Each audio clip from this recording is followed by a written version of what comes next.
Hello once again, my friendly fellow orcs. Today I wanted to go over a couple of quick big Wagh lists that placed really highly, that won first in a couple of events. These lists are a little bit old at this point. One is from the beginning of February and one is from the end of February, but they are all within Season 2. It's been hard to find some good winning lists for Big Wah or for Oryx in general because we haven't really been winning a lot lately. Anyway, my name is Moss, and tell me what you think in the comments below so I can disagree with you. That's what we're doing here, right?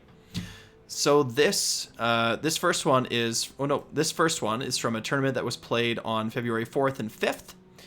It was 28 players, and our Big Wall player placed first. You can see they beat Nighthawk, Ironjaws, Nurgle, all kinds of good things. So let's have a look.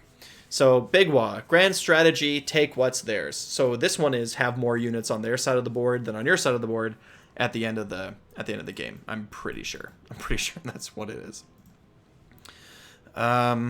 So, Auric War Chanter is the general, with Master of Magic, Arcane Tome, and the big green hand of Gork.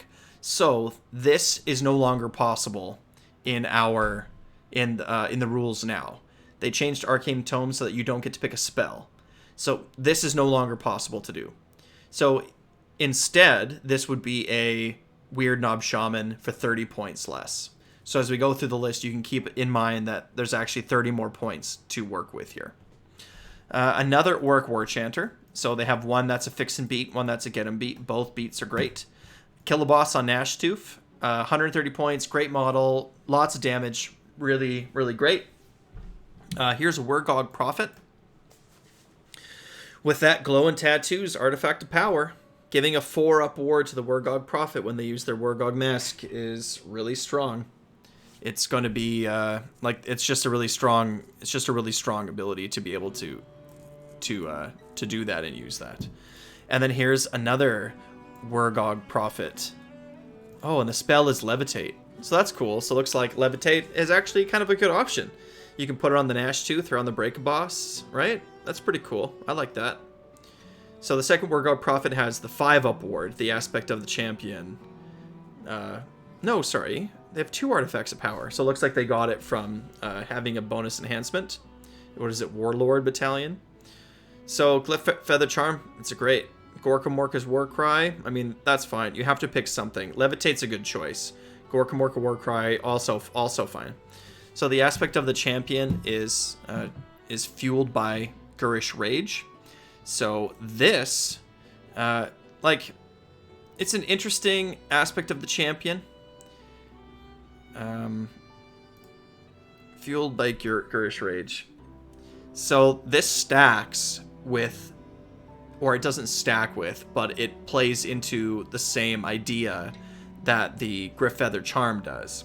Once per battle before you allocate a wound or mortal wound to this Galatian champion, and that wound or mortal wound would cause it to be slain, you can roll the die. On a 3-up, that wound or mortal wound is negated. You can heal D3 wounds allocated to it, and any wounds that currently remain to be allocated and are negated. So, it's so good! It's so good. Fueled by Gurish Rage on a Wurgog Prophet, even if he were to die after all of these ward saves, he still doesn't die. Roll the dice again. It's so good. Leaning into this Wurgog Prophet thing with these enhancements. This is really good. This makes me surprised that we're not doing better with Big Wah in this season. Because this Griff Feather Charm fueled by Gurish Rage combo is fantastic. Absolutely fantastic. Here's a Break-a-Boss on Myra Brute Troggoth with Fasten, right? Good unit, good mount trait, awesome stuff. So let's look at our battle line. So 1 unit of Ardboys, a 2nd unit of Ardboys, and a reinforced unit of Brutes. So these Ardboys probably just sat around the casters and acted as a screen, and then the Brutes were teleported off to mess up something's day. Down here at the bottom, we have Gore Gruntus, a reinforced unit of Gore Gruntus. So that's great. You know, they charge off early, smash into something, hold their position, generate some points. They're great. You could consider doing 2 groups of 3, but the disadvantage is, when you give it the Violent Fury buff, right, you're only getting 3 instead of 6. When you teleport, you're only doing 3 instead of 6. So having a reinforced unit here is totally fine. And then a reinforced unit of Bull Boys. So that's, I mean, Bull Boys are great. 6 Bull Boys is in my opinion the sweet spot.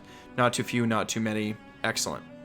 And then for endless spells, 1 Soul Snare Shackle. This is again just buying us more time.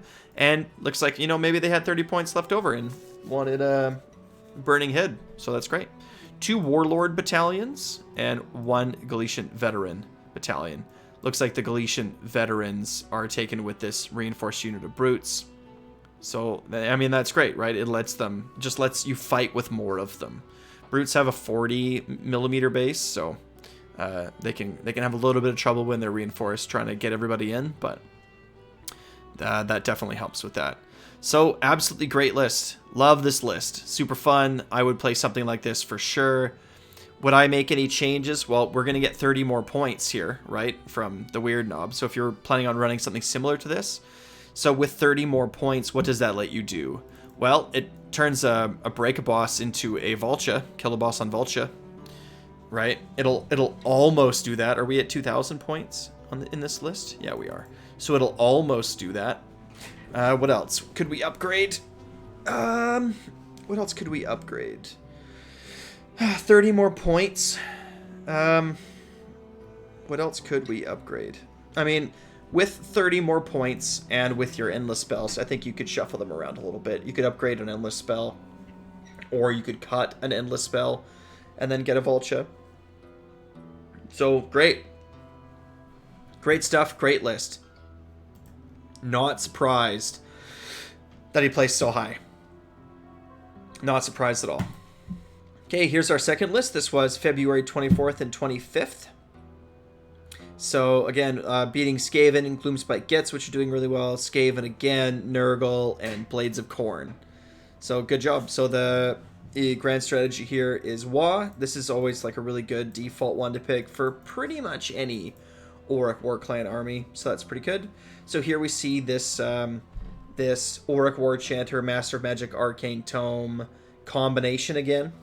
With the Fix and Beat, so we don't get to do that anymore. We lose that ability, but we get 30 points. So, you know, it is what it is. The another Orc War Chanter with Get 'em Beat.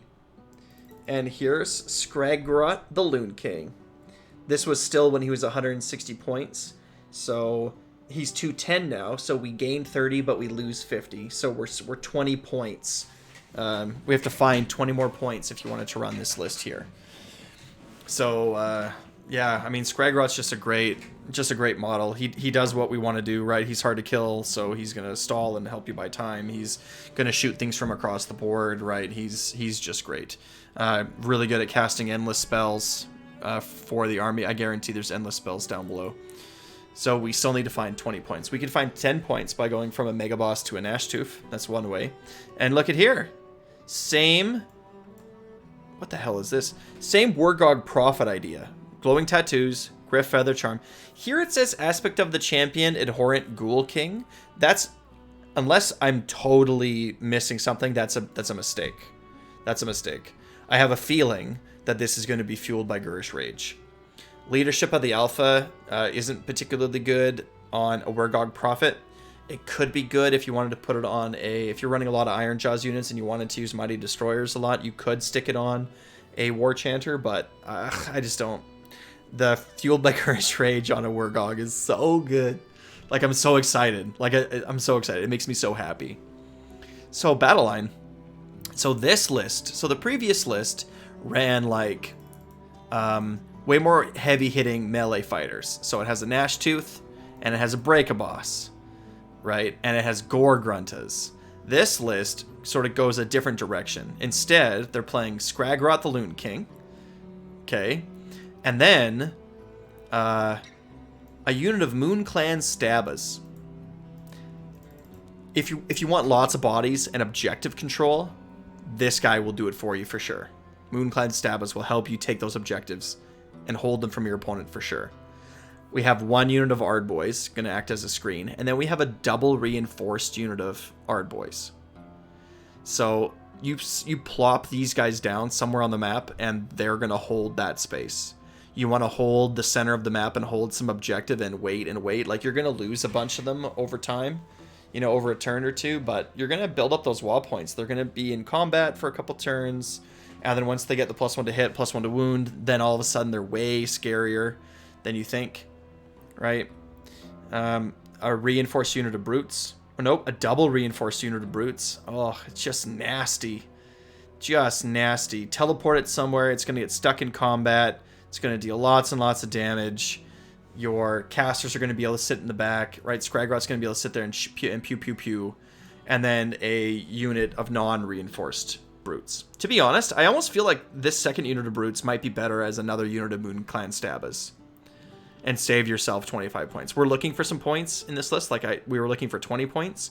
So if you take this unit of brutes and make it another unit of Moon Clan Stabbas, like, it would just be, I think it'd be strong, but I think it would also just be a lot of fun, right? You got this big block of Ardboys, this big block of brutes, two, 20 units of Stabbas that are just going to run around and grab objectives and be annoying, and then a unit of Ardboys sitting in the back, probably just defending your casters or something, and then an endless spell, Gnashing Jaws for 70 points. So, like, I don't know, if you wanted to go for a really heavy body count, we gain 30, or no, we gain 30, yeah, we gain 30 from the War Chanter being gone. So we're down 20 from Scragrot. So you can get 25 points here. Yeah, I mean, it's great. And then are we short? Are we under 2,000? Exactly 2,000. So you could also, if you change this unit of brutes into Moon Clan Stabbas, you could get rid of Gnashing Jaws and throw in even another unit of Ardboys. But it's great. Lots and lots and lots of bodies. Super, super fun. I've never played Moon Clan Stabbas in a Big Wagh list, and I'm super curious to give it a try. I bet you that it's good. So yeah, so again, this was just a short little video. I just wanted to show you what these different these two different lists were like, and be sure to keep checking out the channel for more Cruel Boy stuff in general, right? But also Big Wagh. Until then, like, subscribe, Wagh.